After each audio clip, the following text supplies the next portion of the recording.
tálamo situa-se na extremidade rostral do tronco encefálico e funciona como estação retransmissora integrativa importante das informações que seguem para todas as áreas do córtex cerebral, núcleos da base, hipotálamo e tronco encefálico.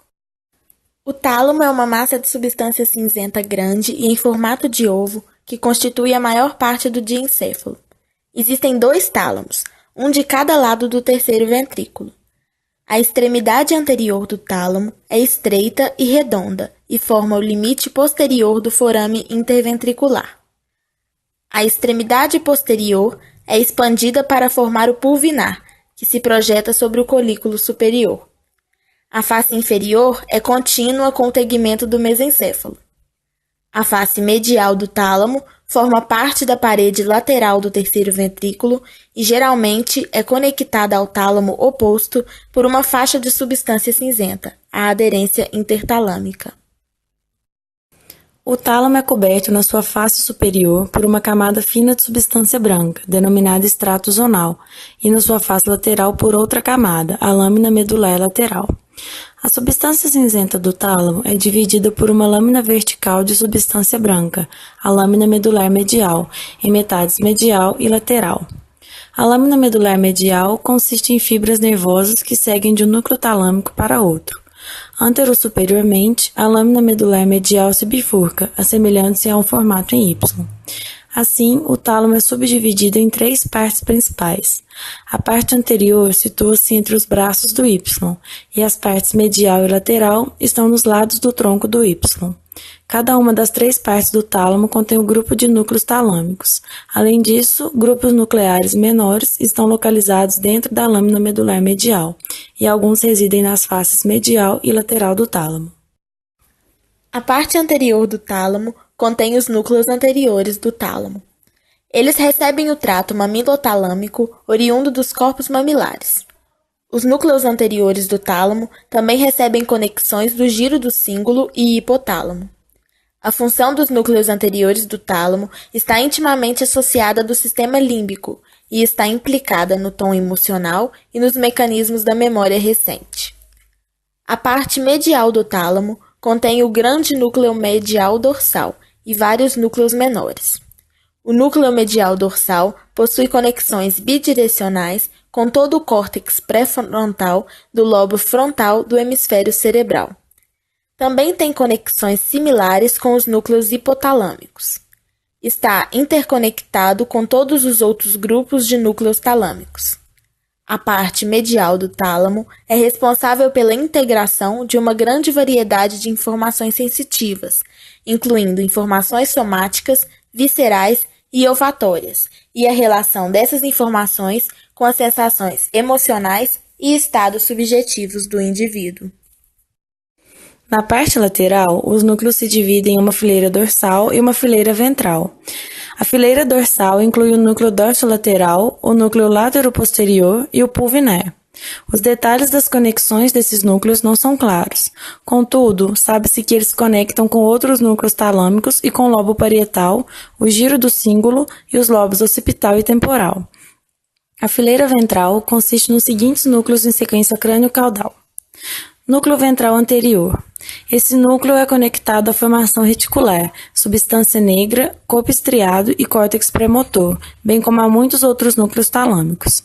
Como esse núcleo situa-se no caminho entre o corpo estriado e as áreas motoras do córtex frontal, ele provavelmente influencia as atividades do córtex motor. Núcleo ventral lateral. Esse núcleo tem conexões semelhantes às do núcleo ventral anterior, mas, além disso, recebe um grande input do cerebelo e um pequeno input do núcleo rubro. As suas principais projeções seguem para as regiões motora e pré-motora do córtex cerebral. Esse núcleo talâmico também influencia provavelmente a atividade motora. Núcleo ventral posterior. Esse núcleo se subdivide no núcleo ventral póstero-medial e núcleo ventral póstero-lateral. O núcleo ventral póstero-medial recebe as vias trigeminal e gustatória ascendentes, enquanto o núcleo ventral póstero-lateral recebe os tratos sensitivos ascendentes importantes, os lemniscos medial e espinal. As projeções tálamo-corticais desses núcleos importantes atravessam o ramo posterior da cápsula interna e coroa radiada até as áreas sensitivas somáticas primárias do córtex cerebral no giro pós-central.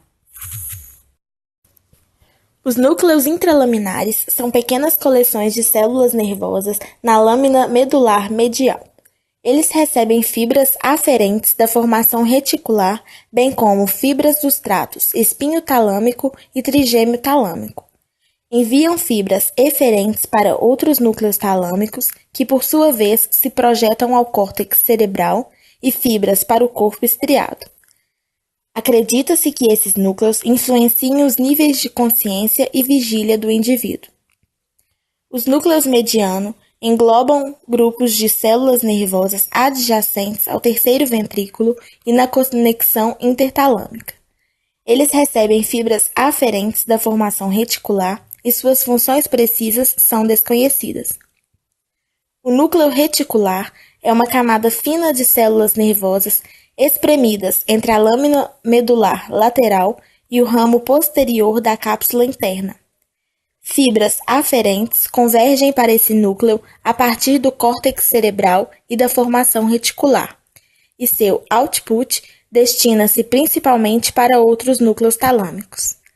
A função desse núcleo não é totalmente compreendida, mas pode estar implicada em um mecanismo pelo qual o córtex cerebral regula a atividade talâmica. O corpo geniculado medial forma parte da via auditiva e há uma tumefação na face posterior do tálamo, embaixo do pulvinar. Fibras aferentes para o corpo geniculado medial constituem o braço do colículo inferior, o qual recebe a terminação das fibras do leminisco lateral. O corpo geniculado medial recebe informações auditivas das duas orelhas, mas predominantemente da orelha oposta. As fibras eferentes deixam o corpo geniculado medial para formar a radiação auditiva, que segue para o córtex auditivo do giro temporal superior. O corpo geniculado lateral constitui parte da via visual e há uma tumefação da face inferior do pulvinar do tálamo. O núcleo consiste em 6 estratos de células nervosas e é o destino de todas as fibras, mas poucas do trato óptico, exceto as fibras que seguem para o núcleo pré-tetal. As fibras são os axônios da camada de células ganglionares da retina e provêm da metade temporal do olho ipsilateral e da metade nasal do olho contralateral, e as últimas fibras cruzam a linha média no quiasma óptico. Assim, a cada corpo geniculado recebe informações visuais do campo visual oposto. As fibras eferentes deixam o corpo geniculado lateral para formar a radiação óptica, que se dirige ao córtex visual do lobo occipital. Entre os núcleos talâmicos e outras áreas do sistema nervoso central estão presentes as seguintes alças neuronais importantes. 1. Cada núcleo talâmico, exceto o núcleo reticular, envia axônios para partes específicas do córtex cerebral, e todas as partes do córtex cerebral enviam fibras recíprocas de volta para os núcleos talâmicos. Isso indicaria que as informações recebidas pelo tálamo sempre são compartilhadas com o córtex cerebral e que o córtex e o tálamo podem modificar as atividades um do outro. 2. O tálamo é uma estação retransmissora importante para duas alças axonais sensitivo-motoras envolvendo o cerebelo e os núcleos da base. A alça cerebelo-rubro-tálamo-córtico ponto cerebelar e a alça córtico-estriato pálido-tálamo cortical, ambas as quais são essenciais aos movimentos voluntários normais. Funções do tálamo. 1. O tálamo compõe-se de coleções complexas de células nervosas que possuem localização central no encéfalo e estão interconectadas. 2. Uma grande quantidade de informações sensitivas de todos os tipos, exceto o olfato, converge para o tálamo e supostamente é integrada através das interconexões entre os núcleos. O padrão resultante de informações é distribuído a outras partes do sistema nervoso central.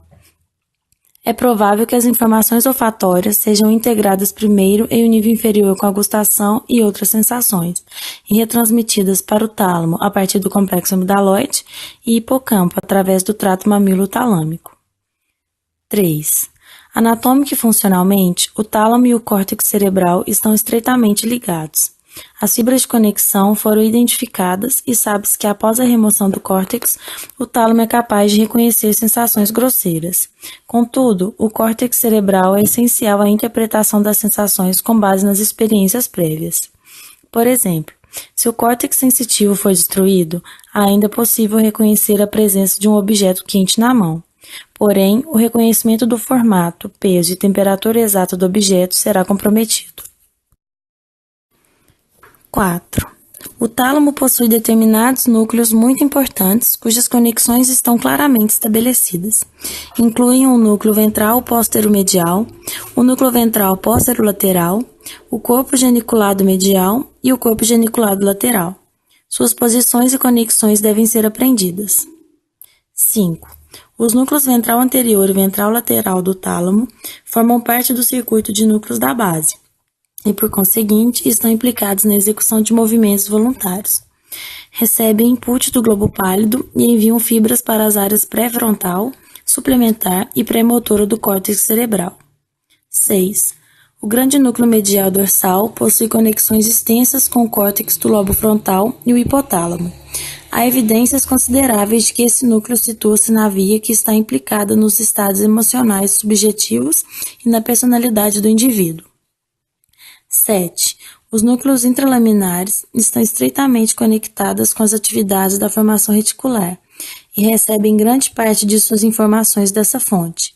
Sua posição estratégica lhes permite controlar o nível de atividade geral do córtex cerebral.